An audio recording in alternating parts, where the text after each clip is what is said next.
नमस्कार दोस्तों, स्वागत है आपका मेरे channel the quiet library club में। आई होप आप सब अच्छे होंगे। ये वो जगह है जहां हम ऐसी बुक्स लाते हैं जो आपकी जिंदगी को थोड़ा और मीनिंगफुल बना सकती है। ऐसी ही बुक लाए हैं आज भी हम, और आज की बुक का नाम है द बुक ऑफ हो'ओपोनोपोनो। इसको लिखा है लुक बॉन्डेन MD, नेथली बॉन्डेन लैम्बो और जीन ग्रेसेट ने। यह एक एंशिएंट हवाई हीलिंग प्रैक्टिस है जो कहती है तेरी जिंदगी में जो भी प्रॉब्लम है उसका सॉल्यूशन बाहर नहीं अंदर है।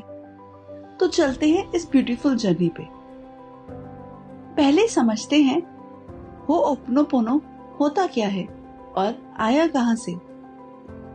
एंशिएंट हवाई में जब भी किसी फैमिली में कोई कॉन्फ्लिक्ट होता था या कोई बीमार पड़ता था तो पूरी कम्युनिटी एक साथ बैठती थी। एक स्पिरिचुअल लीडर जिसे कहते थे कहूना, वो सेरेमनी कंडक्ट करते थे। इसमें सब अपनी गलतियां ओपनली एक्नॉलेज करते थे, सब सुनते थे, सब फॉरगिव करते थे, और सेरेमनी तब तक खत्म नहीं होती थी जब तक कंप्लीट हीलिंग ना हो जाए। हमारे एंसेस्टर्स एक प्रोफाउंड बात मानते थे, एक इंसान की अंदर की नेगेटिविटी पूरी कम्युनिटी को इफेक्ट करती है। इसलिए हीलिंग भी इंडिविजुअल नहीं थी, हीलिंग भी कलेक्टिव थी। Doctor Heinlein story. अब मैं आपके सामने एक ऐसी स्टोरी सुनाती हूँ जो पहली बार सुनोगे तो शायद बिलीव नहीं करोगे। हवाई में एक हॉस्पिटल था, एक special ward dangerous criminally insane patients के लिए। स्टाफ वहां काम करना नहीं चाहता था। एटमॉस्फेयर होपलेस था, पेशेंट्स वॉलेट थे। फिर आए डॉक्टर इहा लिकला हेलाइन। उनकी एक अनयूजुअल कंडीशन थी। मैं डायरेक्टली पेशेंट से सेशन नहीं करूंगा। तो करते क्या थे वो अपने ऑफिस में बैठते, पेशेंट्स की फाइल्स पढ़ते, और जो भी डिस्कम्फर्ट फील होती, फियर, सैडनेस, डिस्गस्ट, उसे अपने अंदर फील करके एक मंत्र रिपीट करते। I am sorry, please forgive me, thank you, I love you. उनका लॉजिक था, ये पेशेंट मेरी रियलिटी में है तो कुछ मेरी रिस्पॉन्सिबिलिटी भी है। और इसका रिजल्ट क्या हुआ, हैरान हो जाएंगे आप। महीने बाद पेशेंट्स ठीक होने लगे, स्टाफ वापस आने लगे, एटमॉस्फेयर चेंज हो गया, और इवेंचुअली वो पूरा वार्ड क्लोज कर दिया गया। इसलिए नहीं कि फंडिंग कट हुई, बल्कि इसलिए कि पेशेंट्स हील हो गए थे। सोचने वाली बात है ना। अब समझते हैं हो'ओपोनोपोनो के अनुसार एक इंसान एक्चुअली होता क्या है। इस फिलॉसफी के अनुसार हम 4 लेयर्स में एग्जिस्ट करते हैं। पहली लेयर उनिहिपिली, ये है आपका सबकॉन्शियस माइंड, आपका इनर चाइल्ड। वो सारी मेमोरी स्टोर करता है, इस जन्म की, पुराने जनरेशन्स की, सब। वो टाइम नहीं समझता, पास्ट ट्रॉमा उसे अभी प्रेजेंट लगता है, और यही आपके रिएक्शंस को साइलेंटली कंट्रोल करता रहता है।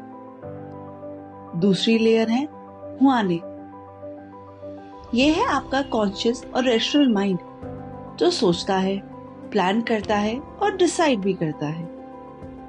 तीसरी लेयर है अवमकुआ, यह है आपकी हायर सेल्फ, आपकी सोल, जो जज नहीं करती, सिर्फ गाइड करती है। और चौथी लेयर है द डिवाइन, वो सुप्रीम इंटेलिजेंस है जो हर इंसान के अंदर एक स्पार्क के रूप में मौजूद है। हीलिंग का गोल है इन चारों लेयर्स को अलाइन करना, सबकॉन्शियस की ब्लॉक मेमोरीज क्लियर करके डिवाइन से डायरेक्टली कनेक्ट करना। अब आता है इस बुक का सबसे पावरफुल और सबसे अनकंफर्टेबल आइडिया, 100% रिस्पॉन्सिबिलिटी। हो'ओपोनोपोनो कहते हैं जो भी आपकी लाइफ में है उसकी पूरी रिस्पॉन्सिबिलिटी आपकी है।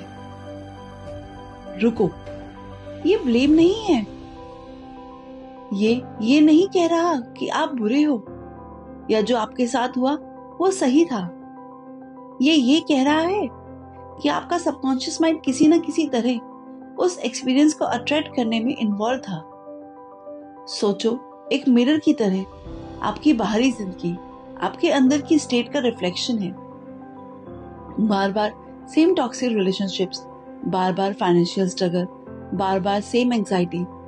बाहर नहीं ढूंढो, अंदर देखो। ये शिफ्ट है विक्टिम माइंडसेट से क्रिएटर माइंडसेट में। विक्टिम कहता है ये मेरे साथ हो रहा है, क्रिएटर कहता है ये मेरे थ्रू हो रहा है और मैं ही इसे चेंज कर सकता हूं। जब आप रिस्पॉन्सिबिलिटी लेते हो, आप पावर लेते हो। और अब आता है वो जिसके लिए पूरी बुक जानी जाती है, सिर्फ 4 phases. I am sorry, please forgive me, thank you, I love you. ये सिर्फ वर्ड्स नहीं है, ये 4 हीलिंग मोमेंट्स हैं। आई एम सॉरी, एक्नॉलेज करिए कि मेरे अंदर कुछ ऐसा है जो इस सिचुएशन को क्रिएट कर रहा है। गिल्ट नहीं, सिर्फ gentle awareness. Please forgive me, अपने आप से माफी मांगिए, अपने इनर चाइल्ड से जो इतने समय से ये पेनफुल मेमोरीज कैरी करता आ रहा है। दूसरों को नहीं, पहले खुद को। थैंक यू, ग्रेटफुल रहो इस एक्सपीरियंस के लिए जो हीलिंग हो रही है उसके लिए। ये शिफ्ट क्रिएट करता है फियर से ट्रस्ट में। और लास्ट, आई लव यू। अपने आप को लव करो, अपने वुंड्स को, अपने इम्परफेक्शंस को, अपने पेनफुल मेमोरीज को, क्योंकि लव फियर का एंटीडोट है और फियर ही हीलिंग की सबसे बड़ी एनिमी है।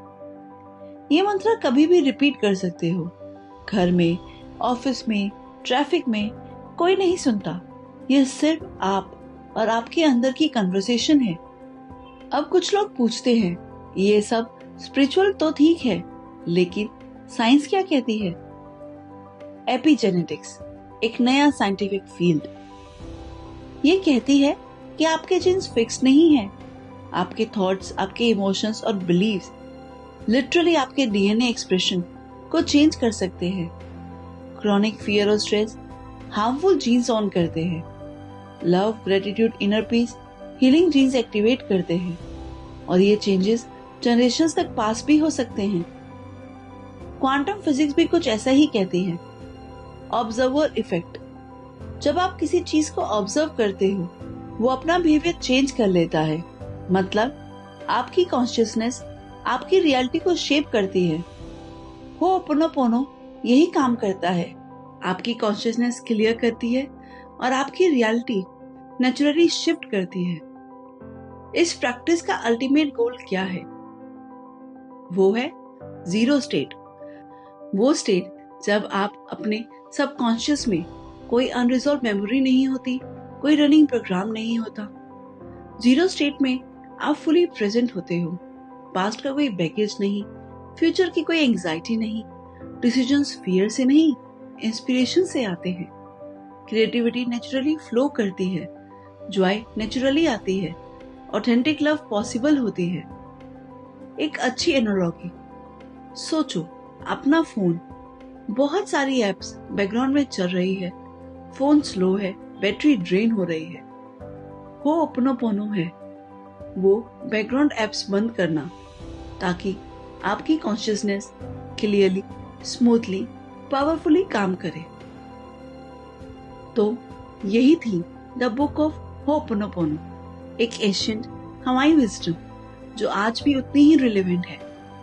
एक सिंपल मैसेज, आप परमानेंटली ब्रोकन नहीं हो, कोई भी परमानेंटली ब्रोकन नहीं है। हर वुंड हील हो सकता है। तो आज रात सो जाने से पहले एक बात जरूर ट्राई करिए। कोई एक चीज जो आपको बॉदर करती है और अंदर से धीरे से बोल दो, I am sorry, please forgive me, thank you, I love you. देखो क्या फील होता है। तो दोस्तों, ये थी आज की बुक। अगर आपको ये वीडियो पसंद आई हो तो लाइक करिए, अपने दोस्तों के साथ शेयर कीजिए, मेरे चैनल को सब्सक्राइब कीजिए और बेल आइकन को दबाना मत भूलिए। मिलते हैं अगली बुक में, तब तक के लिए पढ़ते रहिए, सीखते रहिए और ग्रो करते रहिए। अपना ध्यान रखिए और हो सके इस प्रैक्टिस को जरूर कीजिए और कमेंट बॉक्स में बताइएगा कि क्या क्या चेंजेस आपने नोटिस करे। तब तक के लिए धन्यवाद।